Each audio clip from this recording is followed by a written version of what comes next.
Querido, ainda de pé, por favor, apanhe sua Bíblia. Agradeço aos meninos do louvor. Abra sua Bíblia, por favor, no livro de Josué, capítulo de número 24. Josué, capítulo 24. Nós vamos ler apenas o versículo de número 15 para nossa reflexão nesta noite. Estava nos meus planos prosseguir com a exposição do Salmo 46. Inclusive, cheguei até a preparar o esboço. E quando terminei de preparar o esboço, tive um tempo orando também. E me veio essa mensagem. Peguei o lápis, peguei um papel e comecei a anotar algumas coisas. E o Senhor me trouxe paz e segurança com essa mensagem. E eu creio que o Senhor quer falar à sua igreja através dessa palavra, que está em Josué, capítulo 24, versículo de número 15. Nos diz assim: mas se vocês não quiserem servir o Senhor, escolham hoje a quem vão servir. Se os deuses a quem os pais de vocês serviram, do outro lado do Eufrates, ou os deuses dos amorreus em cuja terra vocês agora estão morando. Eu e a minha casa serviremos ao Senhor. Obrigado, meu Deus, pela tua palavra lida. Pedimos que o teu Espírito Santo fale conosco, em nome de Jesus. Amém. Por favor, tome seu lugar, de preferência com a Bíblia Sagrada aberta. Nós vamos observar alguns textos, e se você puder me acompanhar na observação dos mesmos, eu creio que você vai ter uma melhor assimilação da palavra. Meus irmãos, o tema da mensagem que eu desejo transmitir nesta noite é o poder de uma decisão. O poder de uma decisão. Tomar uma decisão, irmãos, sempre é algo muito sério. E na maioria das vezes, se não em todas as vezes, exige muito esforço e renúncia. Decidir por algo, escolher por algo, automaticamente significa dizer que você vai abrir mão de outra coisa ou de outras opções. Então, a decisão, irmãos, ela é muito poderosa. Por isso que exige muito de cada um de nós. E através dos ensinamentos bíblicos e também da nossa experiência de vida, nós podemos perceber que sempre estaremos diante de decisões. Desde as mais simples até as mais sérias. Sempre estaremos diante de decisões. Principalmente quando se trata de viver uma vida para Deus. Principalmente quando nós tomamos uma decisão de viver uma vida santa, íntegra, consagrada, dedicada a Deus, aí é que a coisa fica mais séria, não é? Então há uma exigência maior para cada um de nós. Por isso que eu achei tão pertinente o tema da mensagem ser o poder de uma decisão. Obrigado, meu filho. Agradeço de coração.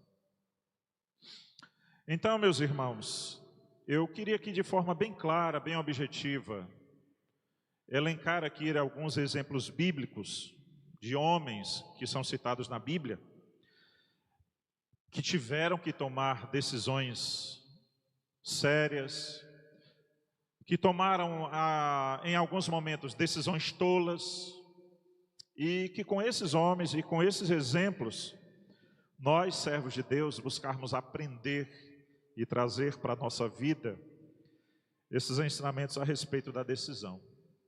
Então, em primeiro lugar, na nossa mensagem, eu queria apresentar aqui alguns exemplos. O primeiro deles é exatamente o que nós lemos.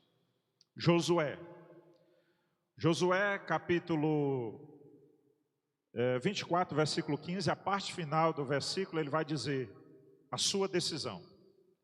Eu e a minha casa serviremos a Deus. Ele tomou a sua decisão. Mas é interessante, a decisão de Josué parece simples, mas não é tão simples. Josué, nesse ponto aqui do livro, capítulo 24, as terras já haviam sido divididas entre as tribos. Josué já havia até despedido as tribos que iam voltar para além do Jordão, do outro lado do Jordão. E aí, irmãos, essas tribos já estão nessa terra, a terra prometida pelo Senhor, só que Josué percebe que alguns deles não estão assim com a sua decisão tão séria, ou a sua decisão tão segura. Então Josué chama a responsabilidade daquele povo. Nós lemos a primeira parte do versículo e diz: olha, vocês precisam decidir a quem vocês vão servir. Se aos deuses que os nossos pais adoraram do outro lado do Eufrates, se os deuses dessa terra que nós estamos morando, a terra dos amorreus, dos cananeus, vocês precisam tomar uma decisão, porque a minha decisão eu já tomei. Eu e a minha casa serviremos a Deus. Então Josué tomou essa decisão firme, confiante. Que exemplo ou que ensinamento, irmãos, nós podemos extrair? Josué, ele está em posse da bênção que Deus lhe prometeu. Ele está em posse da bênção que Deus lhe prometeu, a terra prometida. Daquela primeira geração que saiu do Egito, somente Josué e Calebe entraram. Eu estou, na minha sequência de leitura, eu estou agora lendo o livro de Números, já estou terminando o livro de Números. E me chamou muita atenção que o Senhor, já próximo para entrar na terra prometida, ele manda Moisés levantar um censo. E quando Moisés levanta o censo, tem um versículo que diz assim: e foi levantado o censo de 20 anos para cima, e não tinha ninguém da primeira geração, a não ser Josué e Calebe. Então Josué estava aqui em posse da bênção e da promessa de Deus na vida dele, cumprida. Então qual é a decisão de Josué? A minha decisão é servir a Deus. O poder de uma decisão, irmãos. Trazendo isso para a nossa vida, irmãos. Queridos, claro, inegavelmente todos nós estamos passando por provações, por dificuldades, por problemas. Mas também nós não podemos negar que nós, mesmo em meio a esta maré, o Senhor está nos sustentando. O Senhor está nos segurando. E como diz o louvor que sempre entoamos aqui, estamos de pé. Perseguidos, algumas vezes até abatidos, desanimados, mas nunca destruídos.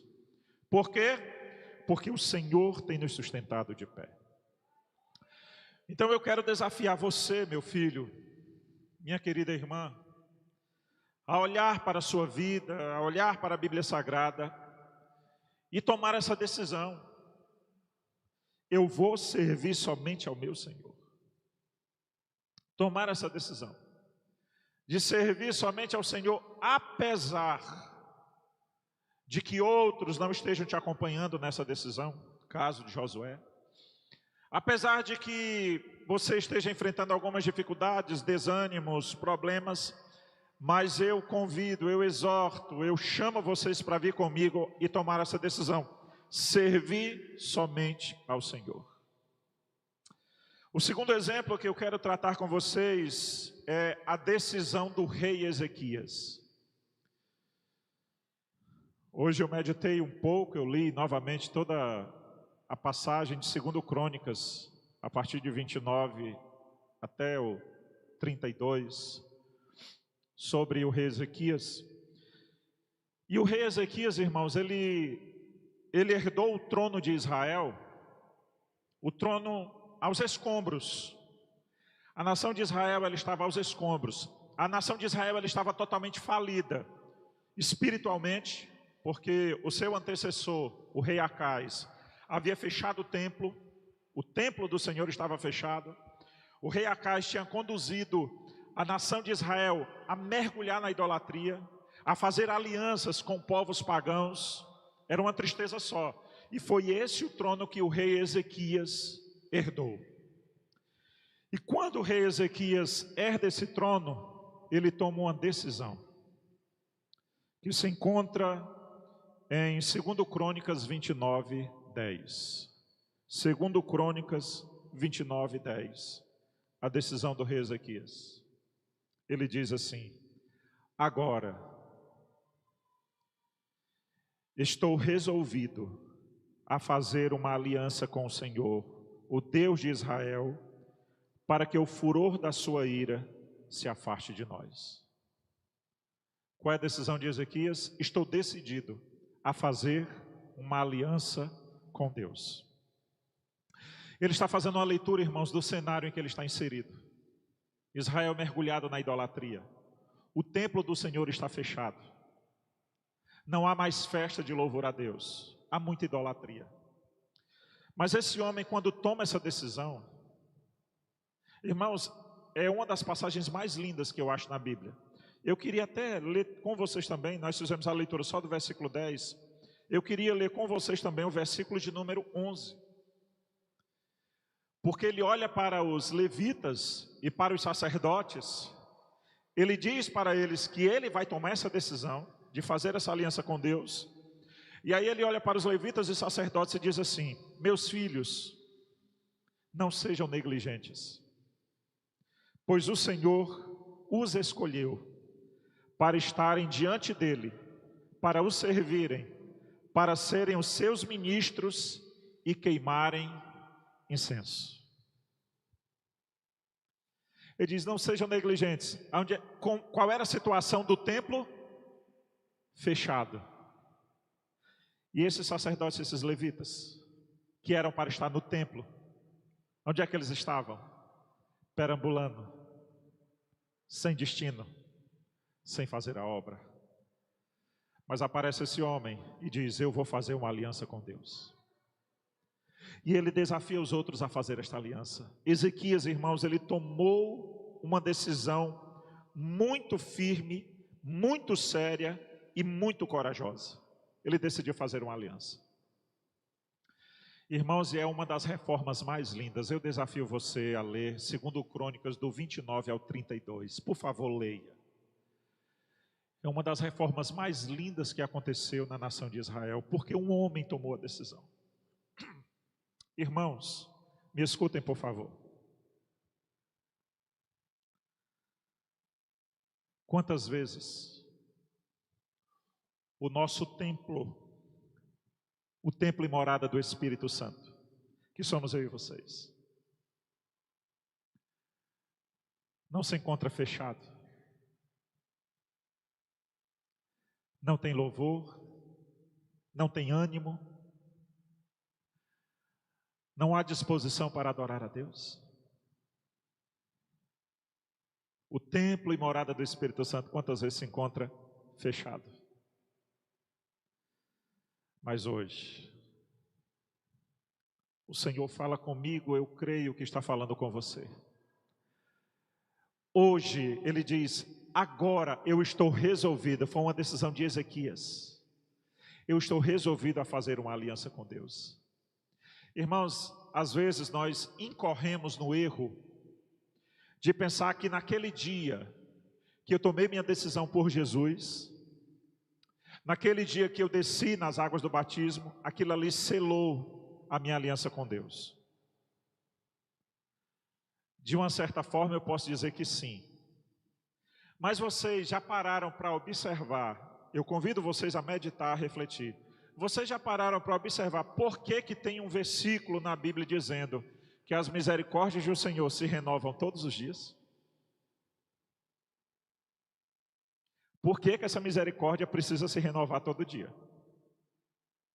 Se na carta aos Hebreus diz que o sacrifício de Jesus foi único e verdadeiro e para todo sempre, e eu creio que foi, porque a minha salvação não depende de mim, depende do meu Senhor Jesus.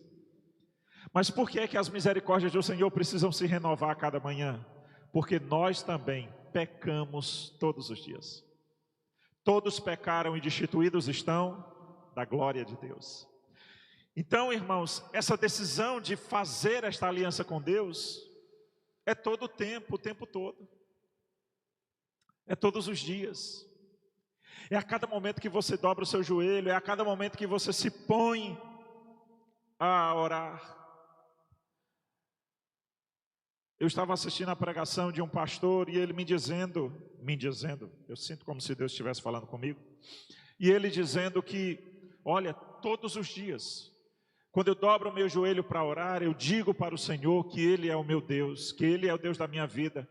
E eu digo isso, ele dizendo, não para ele saber, porque ele já sabe. Eu digo isso para eu não esquecer que Ele é o Deus da minha vida, que Ele é o dono de tudo. Eu resolvi fazer uma aliança com Deus. Queridos irmãos, esta noite, em nome de Jesus, vamos tomar posse desta palavra e renovar a nossa aliança com Deus. De fazer a obra de Deus e tomar posse também desse versículo 11, de não sermos negligentes, pois o Senhor nos escolheu para estarmos diante dEle, para fazermos a obra dEle, para servir a Ele, para sermos os seus ministros na obra dEle. Renovemos a nossa aliança com Deus. O terceiro exemplo, irmãos, que eu quero abordar para vocês é a decisão do filho pródigo. A decisão do filho pródigo. Esse contexto, esse texto se encontra em Lucas capítulo de número 15. Lucas capítulo de número 15. Como essa história é bem conhecida da igreja, esse homem, ele tomou a decisão de pedir a sua herança ao seu pai ainda em vida, seu pai ainda em vida. Ele pediu a sua herança, ou parte da sua herança, ele foi embora para uma terra bem distante da casa de seu pai, e ele viveu momentos muito felizes, porém, momentos temporários e passageiros. Porque Jesus um dia disse para aquela mulher samaritana, a água que você bebe, você volta a ter sede. Os prazeres desse mundo, irmãos, os prazeres carnais, eles são temporários, eles são momentâneos. Mas Jesus Cristo disse, mas da água que eu lhe der para beber, você jamais voltará a ter sede. Então esse homem, com parte da sua herança, de fato, ele teve momentos bons, momentos felizes, distante da casa do pai. Distante da casa do pai. Parece até que eu combinei com o Gidel, mas eu não combinei. Eu acredito que nem o Gidel tinha preparado esse repertório, né, Gidel? Foi na hora aí. E aí, irmãos, o que acontece? O versículo 14 de Lucas 15, os irmãos puderem me acompanhar, diz assim, depois de ter consumido tudo,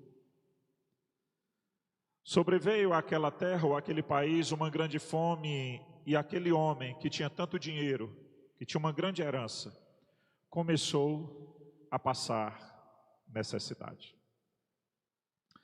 Então ele foi pedir trabalho a um dos cidadãos daquela terra, e este cidadão mandou para os seus campos a fim de cuidar de porcos. Ali ele desejava alimentar-se das alfarrobas que os porcos comiam, mas ninguém lhe dava nada. Então, caindo em si, eu acho interessante essa colocação, caindo em si, recobrando a sua consciência, não é? Parou para pensar, ele pensou consigo mesmo e disse, quantos funcionários, trabalhadores do meu pai, tem pão, tem alimento, tem alegria, e tudo isso com fartura. E eu, que sou filho, estou aqui morrendo de fome. A decisão desse homem, versículo 18. A minha tradução, a NAA, eu achei que ela não foi muito feliz. Eu acho mais bonito a Almeida atualizada, ou então a corrigida, que diz: levantar-me-ei e irei ter com meu pai. Aqui na NAA ele diz: vou me arrumar e voltar para o meu pai. Ele tomou a decisão, irmãos. Qual foi a decisão? De voltar para a casa do pai. Vocês lembram que na introdução dessa mensagem eu disse que toda decisão exige muito esforço e renúncia? Imagine o orgulho na cabeça e no coração desse homem. A vergonha de voltar para a casa do pai nas condições que ele estava voltando. Ele saiu praticamente dentro da cultura da época dizendo que o seu pai estava morto para ele. E agora ele volta. E nessa decisão ele precisa colocar o orgulho de lado, a vergonha de lado, a vaidade de lado, tudo de lado, para poder voltar para a casa do pai. Mas esse homem tomou essa decisão. Meus irmãos, e nós precisamos tomar essa decisão. Porque há momentos que nós tomamos decisões erradas. Há momentos que nós tomamos decisões erradas. Como a decisão desse homem. E quando nós tomamos essas decisões erradas, irmãos, o que é que acontece? Dor, sofrimento, perdas, muitas angústias. Angústias terríveis. Quanto de nós não já temos passado por isso, irmãos? Tomamos uma decisão impensada, colocamos em ação o nosso plano, achando que vai dar tudo certo do nosso jeito. Deus falou aqui, Deus falou ali, e a gente, não, isso aí é da carne, isso aí é da carne. O pregador está falando isso porque ele conhece a minha vida, e a gente toma a decisão que não agrada a Deus. E quais são as consequências dessa decisão? A Bíblia diz que o Senhor falou com o profeta Jonas: vá até a cidade de Nínive e pregue a minha palavra, pregue arrependimento. A Bíblia diz: e Jonas se levantou para fugir da presença de Deus. Jonas tomou uma decisão, mas não foi a decisão que agradava a Deus. E o que foi que aconteceu? Desde que Jonas tomou a decisão de ir para distante da vontade de Deus, você pode olhar na Bíblia, Jonas está sempre descendo. Está sempre descendo. Ele desceu para Jope, ele desceu para o navio, ele desceu para o porão, ele desceu para a cama, ele desceu para dormir. Ele está sempre descendo. Ele está sempre descendo. Uma decisão impensada. Olha as consequências. Mas aí, meus irmãos, a exemplo do filho pródigo e também a exemplo de Jonas, depois de tudo o que aconteceu, o filho pródigo, ele resolve voltar para a casa do pai. Meus irmãos, parece até que eu estou pregando aqui num culto de domingo, onde na maioria são pessoas afastadas ou pessoas descrentes, quando na verdade nós estamos num culto da palavra, no culto de ensino, e praticamente todos aqui já estamos firmes nos caminhos do Senhor. E por que é que Deus está falando isso comigo? Por que é que Deus está falando isso com essa igreja? Eu acredito, irmãos, piamente, sem sombra de dúvidas, pela fé em nosso Senhor Jesus Cristo, que Deus está nos convocando e nos chamando para esta decisão, de não somente estar aqui, mas de se levantar para estar na presença do Pai, de não somente estar por estar, de não somente cumprir uma agenda eclesiástica, uma agenda semanal, mas de se levantar para fazer a obra de Deus. Meus irmãos, me escutem, por favor, com muita atenção e com muito carinho, para você não entender mal a minha fala nesse momento. Eu tenho andado em dias muito tristes. Eu estou falando de mim. Eu tenho andado em dias agonizantes, praticamente sem dormir, dormindo pouco. Às vezes precisando tomar até calmante para poder dormir. E eu não me envergonho de dizer diante da igreja nesse culto que está transmitido, está sendo transmitido. Já houve vezes, irmãos, de eu não ter a mínima vontade de vir para o culto. De eu, ao invés de orar, dizer, Senhor, abençoe esse culto, de eu orar dizendo, Senhor, eu queria que hoje não tivesse o culto. Eu não queria ir, eu não quero ir. E não é simplesmente uma vontade, como eu estou pregando, uma decisão. É um desânimo. E talvez eu estou contando meu testemunho e alguém aqui deva estar se identificando. Não sei. Se estiver, que o Senhor te abençoe, te fortaleça. Mas, irmãos, eu sei que não é certo. E não é porque eu sou pastor. Não é porque eu sou pastor. Eu sei que não é certo porque eu sou um servo de Deus. Eu sou um filho de Deus. E quando eu estava sentindo muito isso, eu me lembrei de umas palavras que o salmista Davi, ele escreveu no Salmo de número 51. E é uma palavra que eu guardo comigo de uma forma muito carinhosa, principalmente quando eu estou em dias assim de desânimo.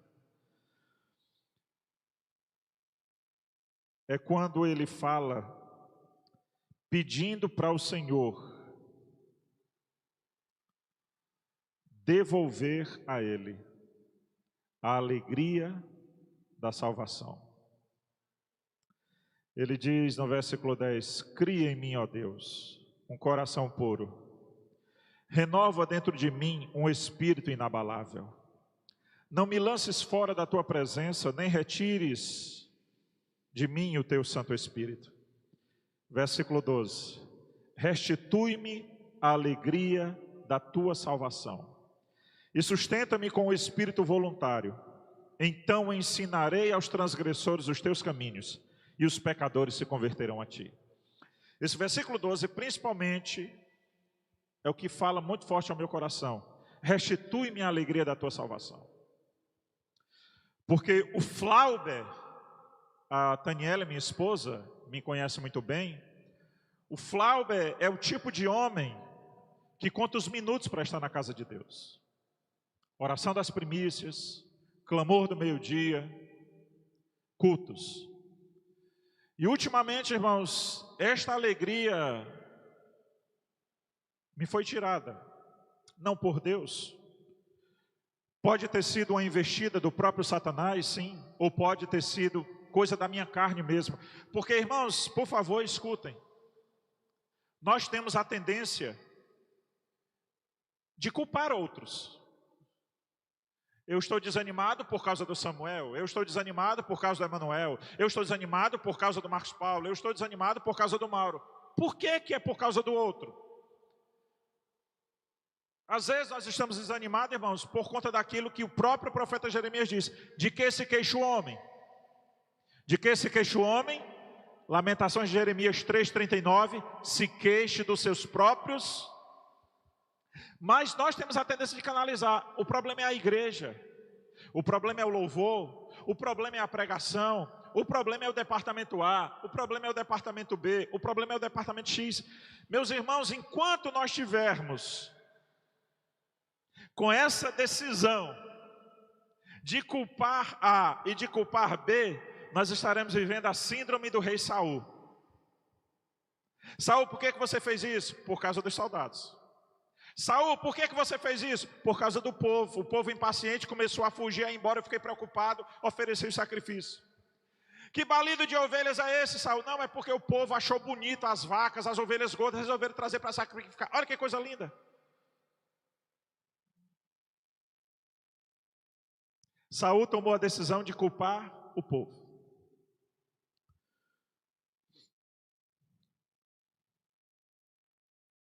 Versículo 4 do Salmo 51. Olha o que Davi diz. Eu pequei. A culpa não é de Batseba, que estava seminua se banhando de um lugar estratégico que eu podia ver. A culpa não é dos meus soldados que foram buscar ela e trouxeram para mim. A culpa não é de Urias, que estava no campo de batalha e deixou a mulher sozinha. A culpa é minha.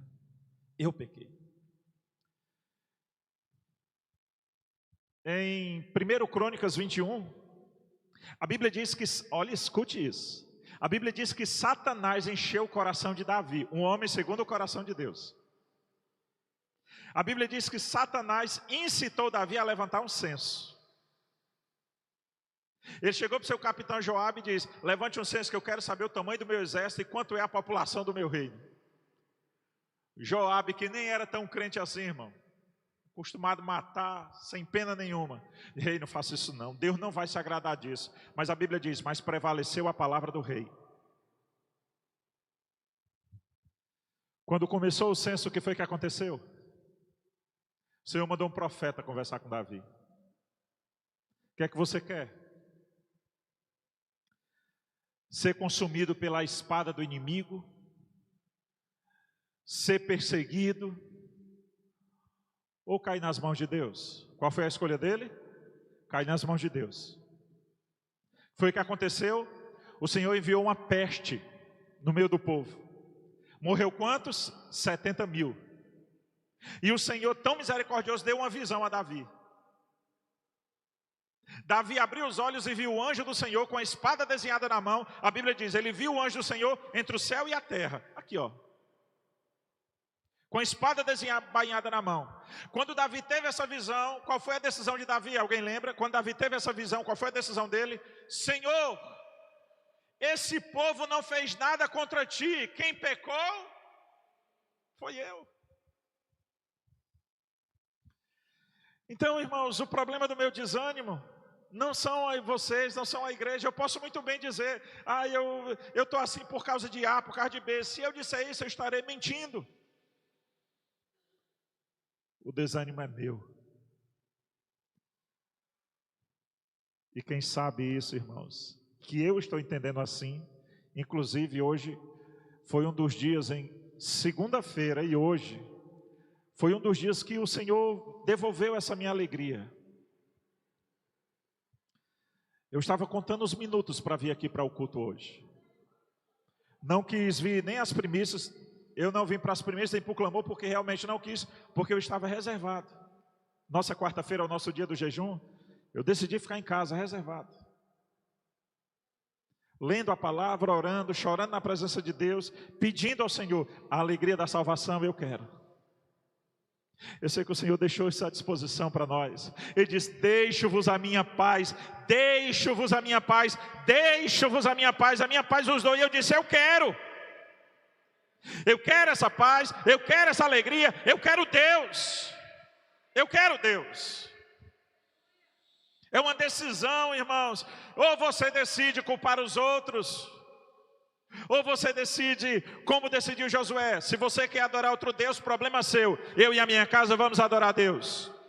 Ou você toma a decisão de Ezequias. O meu antecessor resolveu não abrir a casa do Senhor, manter a casa do Senhor fechada. Eu resolvi fazer uma aliança com Deus. Eu quero a casa aberta, eu quero o levita trabalhando, eu quero o sacerdote trabalhando, eu quero a obra de Deus a todo vapor.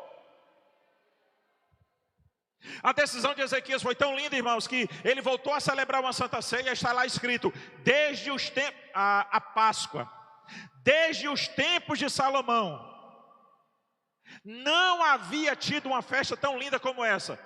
Alguém aqui sabe informar quanto tempo dura a festa da Páscoa? 7 dias. No 7º dia, quando estava terminando a festa, sabe o que foi que os sacerdotes, os levitas e o povo fizeram? Rei, não leve a mal não. Dá para fazer mais 7 dias? E a Bíblia diz que o rei consultou ao Senhor e o Senhor aceitou. E a Páscoa durou 14 dias. Irmãos, em nome de Jesus, escute. Quando essa festa terminou, a Bíblia diz que o povo se alegrava. O povo jubilava na presença de Deus. Aí a palavra de Deus vai nos dizer, e foi até um versículo que eu marquei e eu orei ao Senhor. Segundo Crônicas 30:20, segundo Crônicas 30:20, deixa eu ver se foi o que eu marquei mesmo. Segundo Crônicas 30:20, tá aí? Segundo Crônicas 30:20, deixa eu só conferir.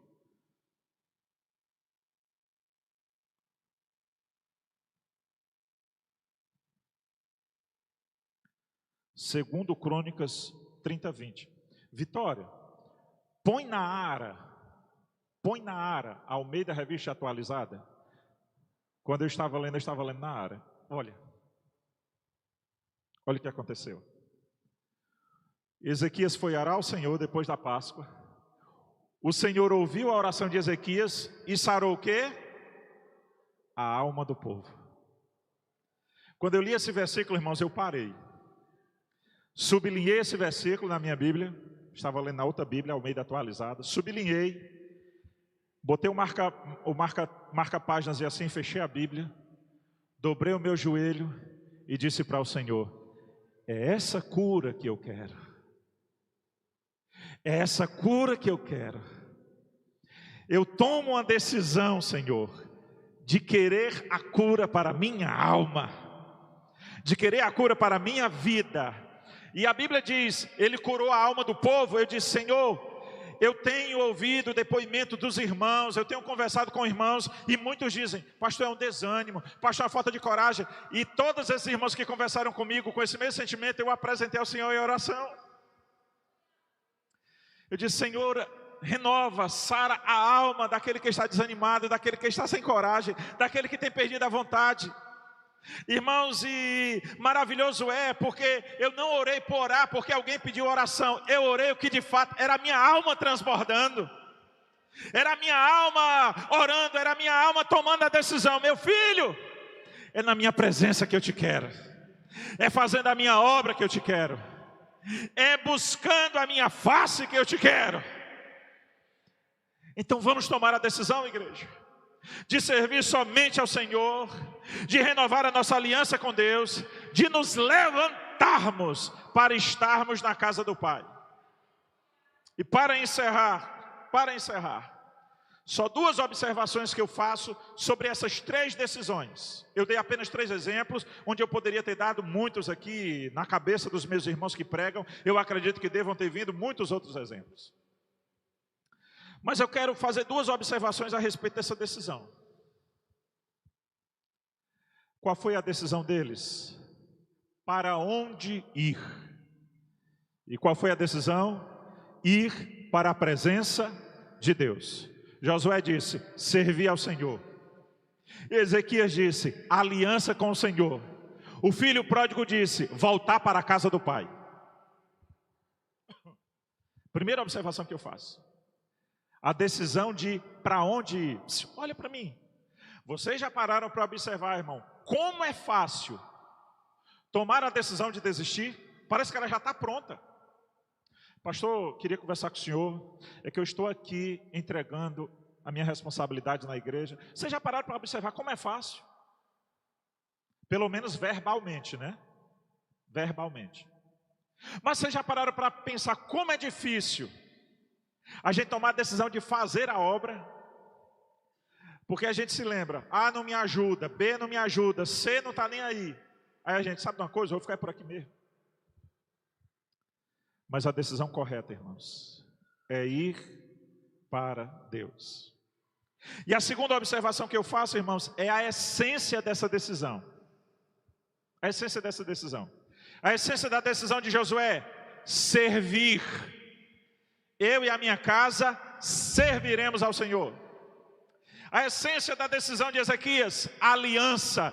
Eu faço uma aliança com Deus. Aliança, comunhão, relacionamento, intimidade. A essência da decisão do filho pródigo: voltarei para a casa do meu pai.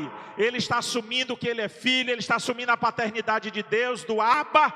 E ele diz: é isso que eu quero para a minha vida, porque todas as vezes, ou todos os tempos que eu passei na casa do meu pai, nada me faltou. Nada me faltou. Então, querida igreja, eu prego com toda a minha alma para vocês nesta noite. Eu peço perdão a vocês, a todos vocês. Eu não sei quantas vezes eu já fiz isso no altar dessa igreja. E quantas vezes for preciso eu farei. Mas eu sei de uma coisa, irmãos. Ontem eu conversava com o irmão Gidel. E eu usei um termo até hilário. Eu disse: Gidel, eu e tu, a gente não presta mais para nada. É só para fazer a obra de Deus. É só para fazer a obra de Deus. A gente não presta mais para nada. Eu disse para ele a palavra de Pedro: para quem iremos nós? A nossa decisão, irmãos, é servir a Deus. É a aliança com Deus. É a casa do Pai. Eu quero convidar você a se colocar de pé. Eu quero cantar um hino de louvor a Deus junto com os meninos do louvor.